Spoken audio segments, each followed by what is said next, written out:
Bonjour, bienvenue sur ABC Juris. Dans la série Un jour, un arrêt, je vais vous présenter un arrêt de la Cour de cassation rendu par la deuxième chambre civile le 16 mai 2019, arrêt rendu en matière de procédure civile d'exécution.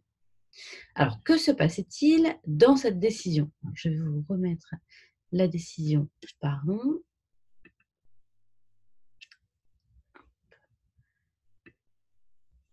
Voici.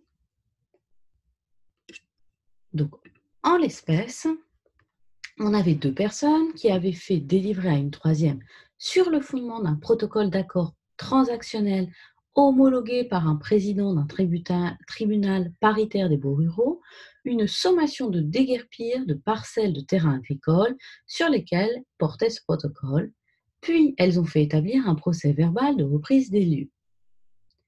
Quelle a été la procédure maintenant? Le destinataire de l'acte les a assignés, je cite, devant un juge de l'exécution en nullité de la sommation et du procès-verbal et en restitution de la jouissance des parcelles en soutenant qu'il ne disposait pas d'un titre permanent permettant son exécution.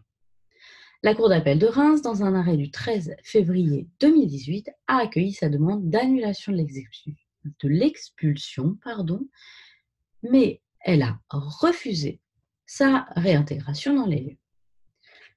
Cette personne a donc formé un pourvoi en cassation.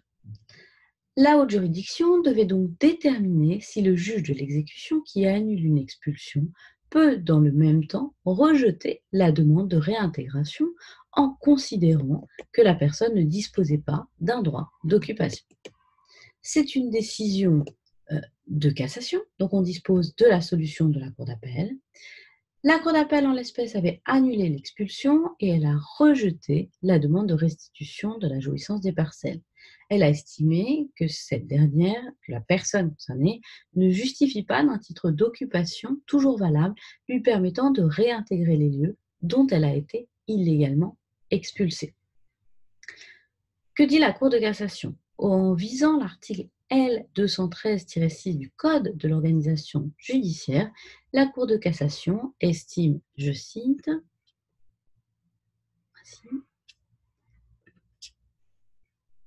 que le juge de l'exécution connaît de manière exclusive des difficultés relatives au titre exécutoire et des contestations qui s'élèvent à l'occasion de l'exécution forcée, mais si elles portent sur le fond du droit, à moins qu'elles n'échappent à la compétence des juridictions de l'ordre judiciaire.